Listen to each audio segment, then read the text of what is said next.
Mas no meu coração me sente pouquinho carioca, então realmente é uma honra especial, né, de poder assistir a esse colóquio. Mas agora vou salvar vocês de ouvir mais o meu português e vou trocar o espanhol. Lo que voy a tratar de hacer en los siguientes, ojalá 20 minutos, es hablar un poco sobre la obra de Alejandro de Humboldt y sobre todo el trabajo analítico de Ottmar Ette acerca de esta obra como un ejemplo de los modos de trabajo y del análisis de Ette en general. Entonces, más bien aprovecho de Humboldt para hablar de Ottmar, de su obra. La inquietud principal que desprende las reflexiones en torno a una Literaturwissenschaft als Lebenswissenschaft, en torno entonces a los estudios literarios como estudios de la vida, comienza a mi punto de ver con un implícito rechazo. Lo que se rechaza es la concepción de una teoría literaria como producto de un pensamiento meramente sistemático. Kein Zweifel aber kann daran bestehen, dass die Frage nach Literaturwissenschaft und Literaturtheorie stets eine Frage nach den jeweils spezifischen, historischen, kulturellen, sozioökonomischen und nicht zuletzt auch wissenschaftspolitischen Kontexten mit einschließt. Und diese haben sich, wie mir scheint, gerade in jüngster Zeit in grundlegender und für den Bestand der Philologien keineswegs günstiger Weise verändert. No cabe duda, dice Ottmar Ette, de que los estudios literarios y la teoría literaria implica siempre cuestionar los contextos históricos, culturales, socioeconómicos y al final también los político-estratégicos acerca del papel que juegan las ciencias en nuestra sociedad. Estos contextos, a mi parecer, al parecer de Ottmar Ette, han recientemente pasado por un cambio fundamental y no para bien, afectando a la existencia misma de las filologías. Fin de cita. Quizás es o no es coincidencia que este rechazo a las ideas puramente sistemáticas que ponen en peligro al desarrollo de las ciencias tienen un reflejo histórico en la obra del viajero, naturalista y escritor prusiano Alejandro de Humboldt. En su famoso estudio sobre la naturaleza y las culturas americanas, publicado entre 1810 y 1813 bajo el título Vue de Cordillère et Monument des peuples indigènes de l'Amérique, Humboldt rechazó de forma contundente a las ideas sistemáticas.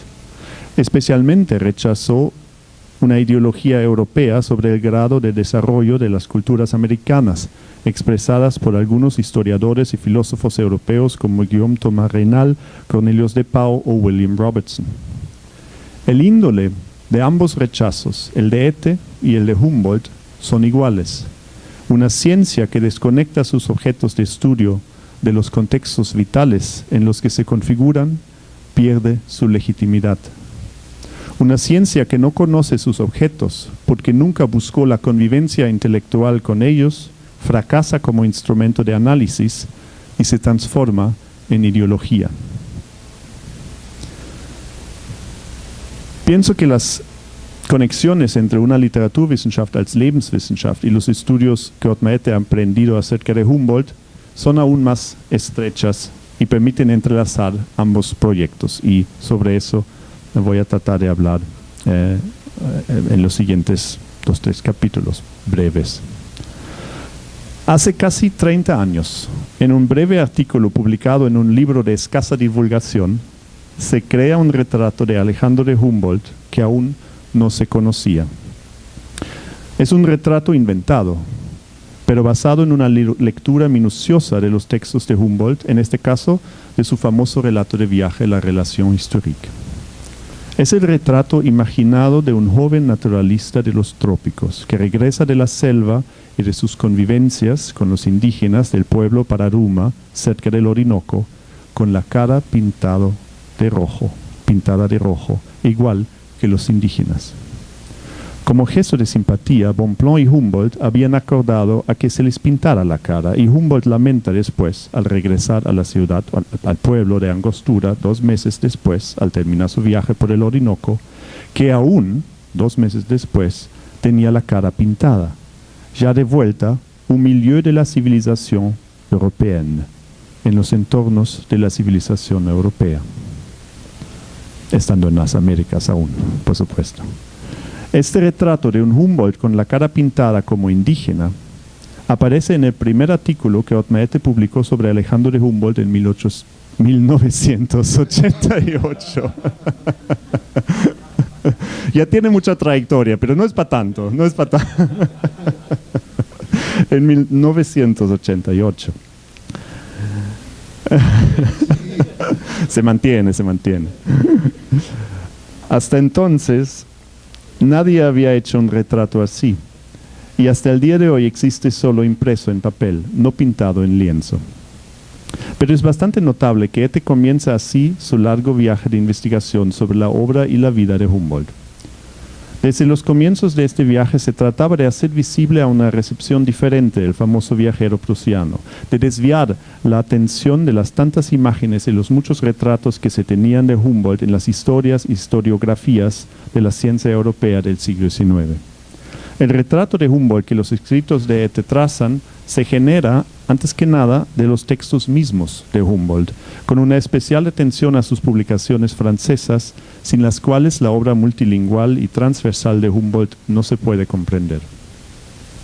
Desde la retrospectiva, y discúlpame que uso este término, tampoco es coincidencia que Ete comienza sus estudios humboldtianos sobre detalles que se encuentran en las notas de pie o en el retrato breve de un papagayo. La receta de este método se podría resumir en una simple regla: analizar a pie de página es estar a flor de piel. Tampoco es coincidencia que el análisis de los textos de Humboldt desde el comienzo enfoca los pasajes narrativos, por ende los textos que muestran al escritor y al narrador Alejandro de Humboldt. Que Humboldt declara haber regresado con otros colores del Orinoco al entorno familiar de la civilización europea muestra con claridad uno de los puntos principales que Otmaete retoma una y otra vez en sus estudios de los años y décadas siguientes. Si bien es cierto que Humboldt había cambiado la imagen que de América se tenía en Europa, más aún es cierto que las Américas habían cambiado a Humboldt.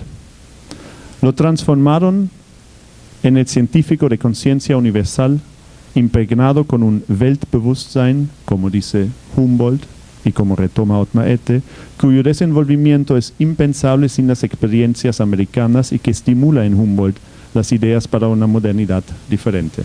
Projekt einer anderen Moderne. Leyendo este artículo temprano, se puede hacer un segundo hallazgo. No solamente articula el lado literario en la escritura de Humboldt, sino entrelaza esta escritura con otras literaturas. El motivo es nuevamente el cuento humboldtiano del papagayo.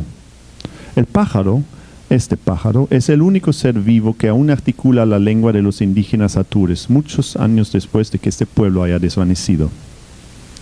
Así, de repente, el papagayo de Humboldt se encuentra en los estudios, en este estudio de Otmaete, al lado de un relato de Flaubert y también del Macunaíma de Mario Andrade, y cuenta la historia de un papagayo que guarda las esencias de los relatos y las culturas brasileñas para compartirlas con el narrador. Esto, en resumen, es el Humboldt que se nos presenta a primera vista Otmaete al inicio de su recorrido.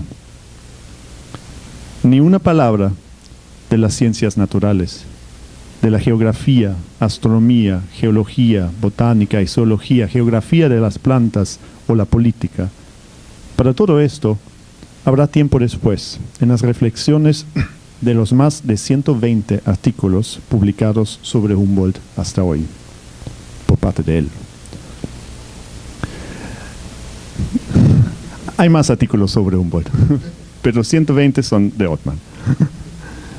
El primer retrato de Humboldt que Ete presenta no es entonces un Humboldt convencional, sino un Humboldt entre las culturas, un europeo pintado con los colores de los pueblos de América, un Humboldt que forma parte, con toda naturalidad y sin mayores explicaciones, de la historia de las literaturas del mundo. Cuando Humboldt en 1804 regresa de su viaje americano a Europa, no solo había sobrevivido una de las mayores aventuras exploradoras del siglo XIX, también dio el comienzo a una de las síntesis más relevantes de las ciencias europeas, cuya amplitud se iba a extender en 29 tomos publicados entre 1805 hasta 1836 bajo el título general de Voyage de Humboldt et Bonpland. El centro narrativo de esta compleja obra, entrelazada a múltiples niveles, está sin duda, tanto desde una perspectiva histórica como desde nuestra perspectiva de hoy, la relación histórica. El relato de viaje publicado en 3 tomos entre 1819 y 31. Exactamente 160 años después, en 1991, Otmaete tiene la misma edad que Humboldt al regresar de su viaje americano y publica a los 35 años una nueva edición y traducción al alemán de la relación histórica. Es la primera edición desde 1826 que puede decir que está completa, aunque este no consigue convencer a su editorial Insel de que realmente publique el informe del viaje de forma completa. Al fin y al cabo, más de 1000 páginas del texto de Humboldt se publican en 2 volúmenes. Bajo el título Der Blick auf die neue Welt, la mirada al nuevo mundo, se presenta junto a la edición un importante ensayo que marca un punto de reflexión decisivo en la investigación futura sobre Humboldt. Es la primera vez que el texto humboldtiano está siendo estudiado bajo los criterios del análisis literario, estrictamente hablando. Las voces e instancias narrativas, la dimensión sonográfica de los textos de Humboldt, los anacronismos entre el yo viajero, el yo narrador y el yo compositor. Todo esto y mucho más es nuevo en los estudios humboldtianos y establece Humboldt como autor-escritor. Tengo que brincarme rápidamente a otra parte. Con esto se incluye una perspectiva hacia Humboldt que no está tan interesada en la tradicional historia de las ciencias bajo las cuales Humboldt había sido estudiado y sigue siendo estudiado por una gran parte de la Humboldt Industry, sino más bien una inquietud sobre el saber como un horizonte de una epistemología histórica. No importa tanto lo que Humboldt hizo en un momento específico dentro de un lineamiento de grandes hombres y grandes conocimientos, sino más bien importa lo que significa saber en el contexto humboldtiano, lo que son los marcos referenciales para la producción del saber y lo que esta producción tiene que ver con la estética propia de Humboldt, con la manera de escribir, con la comunicación medial, uno podría decir, con las visualizaciones de la obra de de Humboldt. Eso me pasa frecuentemente. No es la primera vez que hago eso. Se podría decir y resumir, con este artículo empieza a despragmatizar a Humboldt y abre los estudios, más bien la obra de Humboldt, hacia el estudio de las letras. Si se compara la perspectiva científica y estética de Humboldt sobre la naturaleza y el mundo en su conjunto con la perspectiva literaria y estética de la obra de Otmaete, entonces hay una figura particularmente notable que ya comienza a desarrollar en sus primeros estudios sobre Humboldt. La figura a la que me refiero es una transposición. Empezamos con Humboldt. La ciencia humboldtiana articula la idea de la naturaleza como un conjunto de fenómenos y fuerzas entrelazadas. Como consecuencia de esta idea, Humboldt empieza a desarrollar el proyecto del cosmos como síntesis del mundo orgánico y aorgánico ya desde los tiempos de su viaje americano.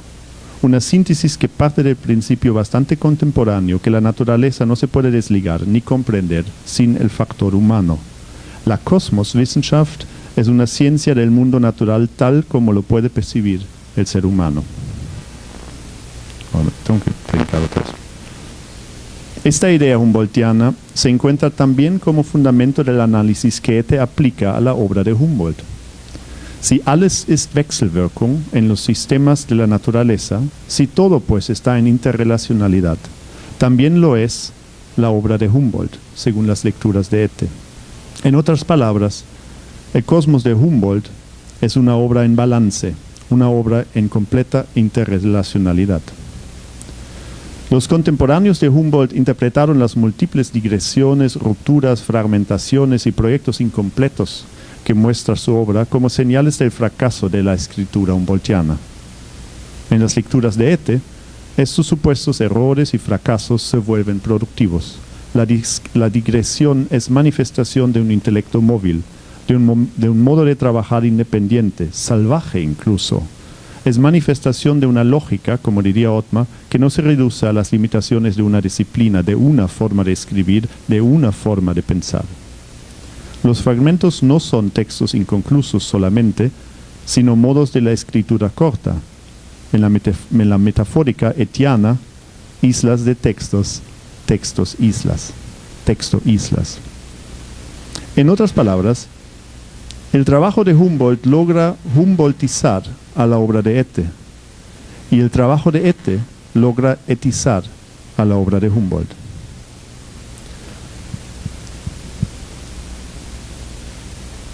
A Ete le parecen atraer los autores indomesticables. Esta atracción intelectual inspira el análisis y la producción teórica. Mucho tiene que ver con la movilidad y la productividad de sus grandes autores, Martí, Arenas, Humboldt, Barthes.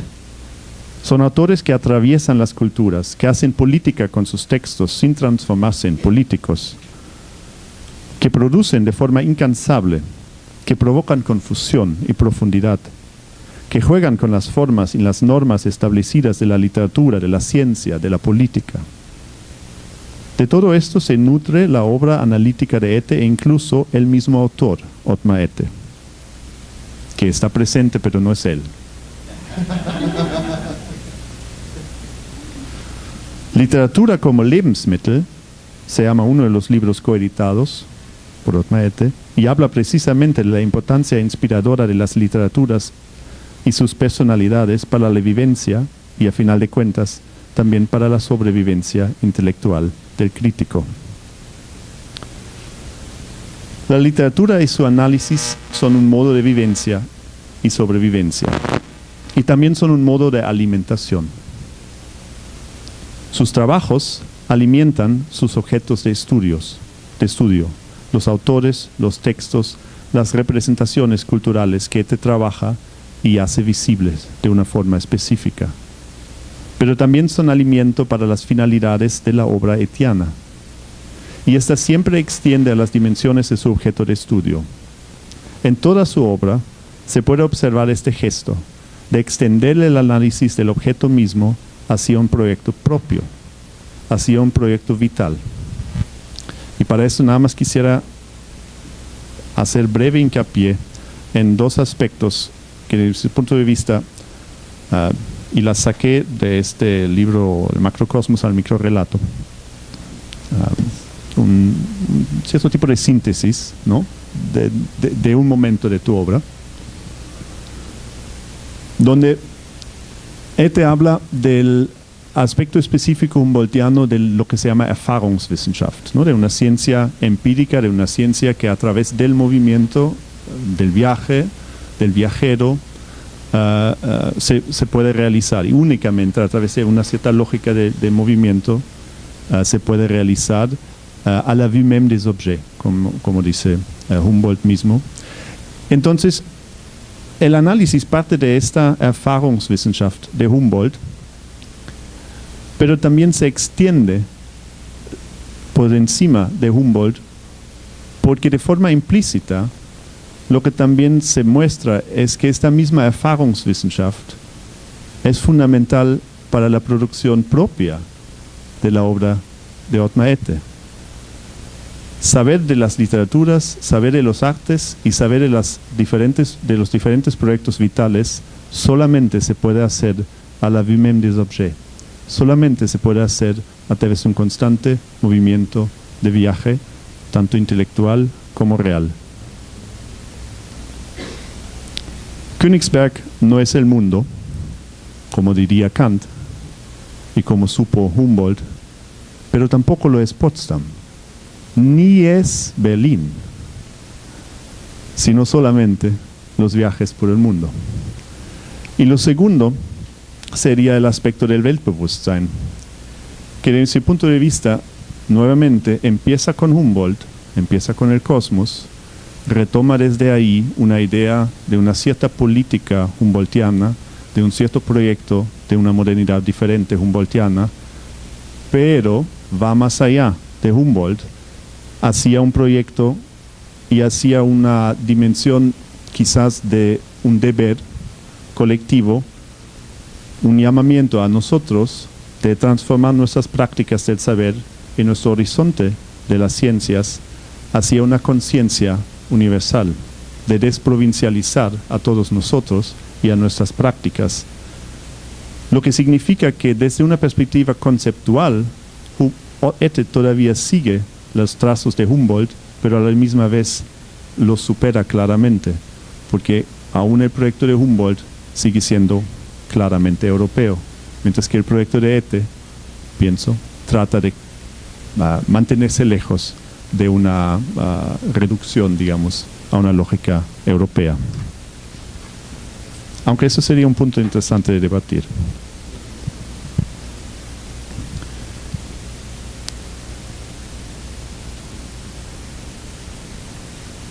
Segundo. Literaturwissenschaft als Lebenswissenschaft entonces también refleja sobre las posibilidades de la propia vida como académico, como investigador y actor en los contextos actuales. Y ahí regresamos al inicio.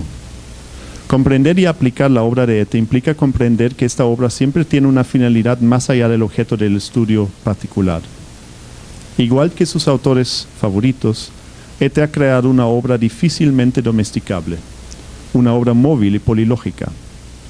No solo estudia representaciones culturales que analíticamente se pueden entender como islas, islamundos o mundos archipiélagos.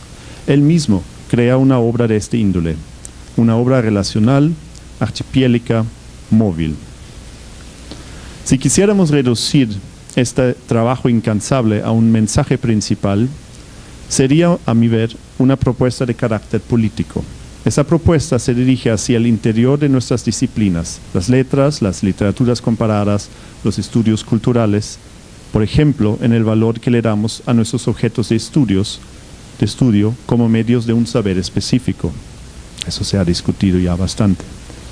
Y esto es obviamente una provocación política. Definir la literatura como una fuente de saber es poner en juicio nuestra comprensión del mismo término del saber, de lo que pensamos saber sobre el saber. Si la literatura es porque es más de lo que es, también la ciencia e investigación es porque es más de lo que es. Es nuestra tarea de extender sus dimensiones, de movilizarla, de transformarla, de inquietar sus estándares, sus formas y normas. Y esta propuesta es sin duda una provocación. Y como cualquier provocación, provoca aclamos y críticas. Es, por ejemplo, una provocación a nivel de las terminologías. Hablar de múltiples lógicas debe causar ruido entre filósofos analíticos. Un texto o un conjunto de textos no son islas o archipiélagos, sino textos. Aprovechar de la inspiración que permite la obra de Ottmar Ette es aceptar que no se nos presentan terminologías ya establecidas y fáciles de aplicar. Las terminologías de Ette son hechas para no ser domesticadas, ni por el mismo autor, y tienen pretensiones de movilidad y abertura. La raíz política de esta propuesta es su ímpetus de intranquilizarnos, de ser agentes de provocación de nuestras formas de pensar, de despragmatizar a nuestro idioma analítico. A un nivel más obvio, son políticos en un sentido de responsabilidad civil y forman parte de un proyecto de un liberalismo que yo sí pienso es fundamentalmente occidental. No podemos entender el mundo desde una sola lógica, nos dijo hoy. No podemos vivir sin las constantes traducciones entre los idiomas, las culturas y sus protagonistas. Y por lo mismo pienso necesitamos a este coloquio porque nos va a permitir multiplicar a las propuestas de Otmar, a transformarlas y seguirlas discutiendo. Muchas gracias.